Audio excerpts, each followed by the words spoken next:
कहते हैं कि बेईमान है केजरीवाल साहब। अरे मोदी खुद ही बहुत बेईमान है, मोदी खुद बेईमान है, साला खुद ही चोर है जो हमारे केजरीवाल को झूठ में फंसा दिया, झूठ में फंसा दिया।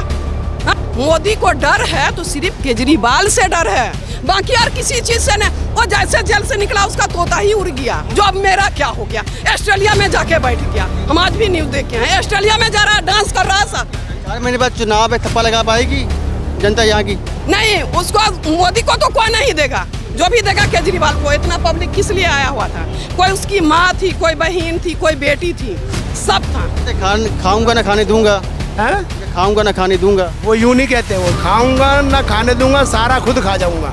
इस बार 67 के पार यानी 70 की 70 सीटें हम जीतेंगे, आम आदमी पार्टी जीतेगी। पानी, बिजली, पढ़ाई, ठीक है। अब जो अनफॉर्चुनेटली विडो हो जाती हैं, ठीक है, पेंशन, फिर उसके बाद बेटी की शादी के लिए पैसे, कितना सपोर्ट, क्या क्या गिनवाऊं बताओ। मैं बलजीत नगर से आई हूँ। क्या मतलब उम्मीद है क्या आप लोगों की? यहाँ पे हम अरविंद जी के लिए आए थे।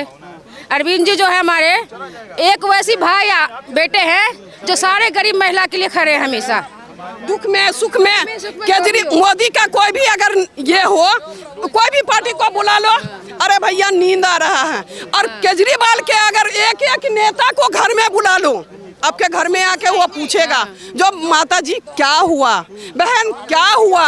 और भैया अगर मोदी के नेता को बुला लो तो भैया नींद आ रहा है, अरे आज मेरी तबीयत खराब है, फोने नहीं, भैया फोने नहीं बजा, मिस कॉल को डिलीट मार दिया, भैया फोने नहीं बजा। अब भैया अगर केजरीवाल के नेता को बुला लो, घर घर बुला लो, शादी हो, पार्टी हो, मरनी हो, खुशी हो, गम हो, सब में आपके वो हाजिर रहेगा। मोदी जी कहते हैं कि बेईमान है केजरीवाल साहब। अरे मोदी खुद ही बहुत बेईमान है, मोदी खुद बेईमान है, साला खुद ही चोर है। नहीं, हम जाने दो। हाँ जी, क्यों लगता है वो बेईमान है? बेईमान यह है ना जो हमारे केजरीवाल को झूठ में फंसा दिया, झूठ में फंसा दिया। कभी वो शराब घोटाले में तो कभी वो कुछ में, और निकलता है कोई प्रूफ नहीं निकलता है उसका। अगर कोई प्रूफ निकल जाए तो एगो ये भी है, कोई प्रूफ नहीं निकलता है। मोदी को डर है तो सिर्फ केजरीवाल से डर है, बाकी और किसी चीज से नहीं। वो जैसे जेल से निकला उसका तोता ही उड़ गया। जो अब मेरा क्या हो गया, ऑस्ट्रेलिया में जाके बैठ गया। हम आज भी न्यूज देखे हैं, ऑस्ट्रेलिया में जा रहा है, डांस कर रहा है सब। वहाँ वो डांस कर रहा है, वहाँ जाकर के देखो न्यूज में उसका, बताओ। 4 महीने बाद चुनाव है, थप्पा लगा पाएगी जनता यहाँ की? नहीं, उसको मोदी को तो कोई नहीं देगा, जो भी देगा केजरीवाल को। इतना पब्लिक किस लिए आया हुआ था? कोई उसकी माँ थी, कोई बहन थी, कोई बेटी थी, सब था। सिर्फ हम केजरीवाल के लिए आए हैं, मोदी के लिए नहीं आए हैं। कहाँ से आई थी आप लोग? हम पटेल नगर शादीपुर जी।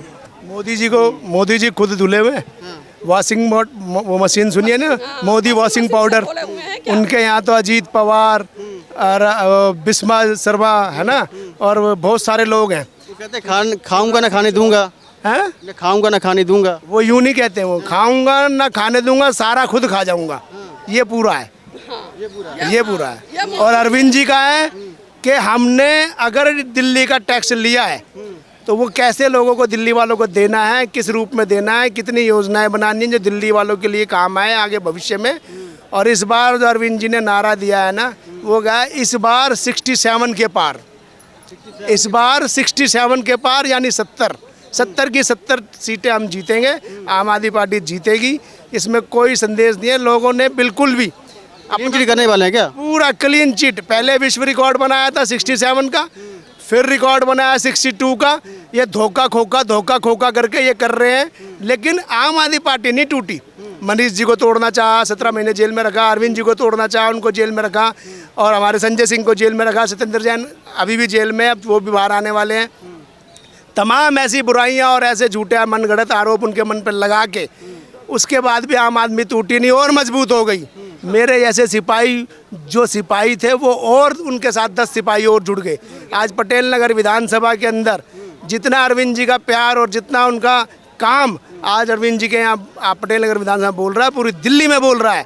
तो मैं आपको दावे से कह रहा हूँ, ये संकल्प करके आज यहाँ पे बता रहा हूँ कि इस बार 67 का पार का नारा है कि इस बार 67 पार आम आदमी पार्टी जीत के रहेगी दिल्ली के अंदर और 70 की 70 जीतेगी। और जो सुविधाएं दिल्ली के श्रवण कुमार ने दिल्ली के लोगों को, महिलाओं को, बुजुर्गों को और विकलांगों को और सभी लोगों को दे रखी है, वो ऐसी चालू रहेंगी। और उनकी चालू करने के लिए जो ये एलजी बिठा दिए हैं, जो इनके तोता हैं, उनकी इन सब योजनाओं को विफल करने का वो षड्यंत्र रचते हैं। इन षड्यंत्र रचने का काम अब दिल्ली की जनता 4 महीने बाद करेगी और पूर्ण बहुमत से जो बाबा साहब ने हमें वोट डालने का अधिकार दिया है, उस अधिकार का सदुपयोग करके 3 बार कर लिया, अब चौथी बार करेंगे और चौथी बार दिल्ली का मुख्यमंत्री अरविंद केजरीवाल जी को बनाएंगे। अच्छा, विकास कार्य हुए हैं दिल्ली के अंदर में? बहुत हुआ, बहुत सारा। जैसे कि स्कूल को देख लो, स्कूल इतना अच्छा हुआ। हॉस्पिटल देख लो, हॉस्पिटल इतना अच्छा हुआ। क्लिनिक देखो, इतना अच्छा हुआ। ये बस देखो, फ्री हुआ। शौचालय सबसे अच्छा तो शौचालय वहाँ का फ्री हुआ। अब इससे क्या चाहिए? भाई पार्क देखो, भाई मोदी के जबराज में देखा था, साला कोई पार्क में ना ढंग से बैठ सकता था, कोई शौचालय नहीं जा सकता था। ये केजरीवाल ने इतना अच्छा किया। मोदी ने क्या किया? आएंगे अब वही नहीं, कौन? केजरीवाल आएगा भाई, केजरीवाल। धन्यवाद आपका। ये है कि 4 महीने बाद चुनाव आने वाले हैं, ईमानदारी पर जो दिल्ली की जनता थप्पा लगा पाएगी, मोहर लगाएगी? इसमें कोई डाउट है? कोई डाउट नहीं है, 100% लगाएगी। किस मुद्दे पर? कौन कौन सा मुद्दा नहीं है बताओ, गिनवाऊँ, काम गिनवाऊँ? क्योंकि जब हम बीजेपी वालों को कहते हैं ना, या कोई अपोजिशन को कहते हैं, मतलब रूलिंग पार्टी को कहते हैं कि आप अपने पॉइंट्स गिनवाएं, उनके पास कोई पॉइंट्स नहीं होते। अब हमसे पूछो, वैसे लोग कहते हैं महिलाओं के लिए बसों का किराया फ्री, सिर्फ महिलाओं के लिए नहीं है, वो आप लोगों के लिए भी फ्री है। रीज़न बीइंग, आप अपनी सैलरी में से आपकी बहन है, आपकी मदर है, वाइफ है, ठीक है, भाभी है, बेटी है, आप सब लोग उनको देते हैं ना पैसा, फेयर देते हैं, बस फेयर देते हैं। इनडायरेक्टली तो आपकी पॉकेट में भी सेविंग हुआ, तो सिर्फ महिलाओं के लिए नहीं है, वो आप लोगों की भी सेविंग है। बिजली का बिल आप लोगों की भी सेविंग है, ठीक है। चाहे कोई सिंगल पेरेंट हो, कोई भी हो, कितना बड़ा मतलब सपोर्ट है। पानी, बिजली, पढ़ाई, ठीक है। अब जो अनफॉर्चुनेटली विडो हो जाती हैं, ठीक है, पेंशन, फिर उसके बाद बेटी की शादी के लिए पैसे, कितना सपोर्ट, क्या क्या गिनवाऊँ बताओ, इतना सारा। और कितनी फैसिलिटीज़, मोहल्ला क्लिनिक, सीनियर सिटीजन्स, फिर और बताइए आपको और कितना पूछ। मोहल्ला क्लिनिक में बात करते हैं कि डॉक्टर्स वगैरह नहीं होते, वहाँ पर दवाइयाँ नहीं होती हैं। हमारे साथ, हम आपको दिखाते हैं, आप हमारे साथ चलिए। जिस भी मोहल्ला क्लिनिक में कहेंगे आप, रेंडमली आप उसको सिलेक्ट कीजिए। हम नहीं कहेंगे, हम पहले से नहीं, हम नहीं आपको बोलेंगे आप इस मोहल्ला क्लिनिक में आइए। आप जिस मोहल्ला क्लिनिक में कहेंगे हम आपके साथ चलेंगे। आप हमको दिखाओ कि कैसी वो है। स्कूलों को लेकर भाजपा कहीं कहीं ये कहती है कि ना, स्कूल जो बने हैं वो सिर्फ कागजों पर बने हैं, वैसे हकीकत में नहीं है। मैं खुद एक टीचर हूँ, ठीक है, and I feel very proud, और मुझे बहुत खुशी है कि अब मेरे एरिया के बच्चे जो है ना, वो ज़्यादा से ज़्यादा गवर्नमेंट स्कूल में जा रहे हैं, इंग्लिश बोल रहे हैं, एटमॉस्फेयर अच्छा है, they are learning various languages, वो फॉरेन लैंग्वेजेस सीख रहे हैं, ठीक है, फ्रेंच है, तो उनको और भाषाएं भी तो आ रही हैं, कितना कुछ सीख रहे हैं, और बच्चे सही रास्ते पे जा रहे हैं। तो क्या बताओ, क्या भाजपा को क्या प्रॉब्लम है?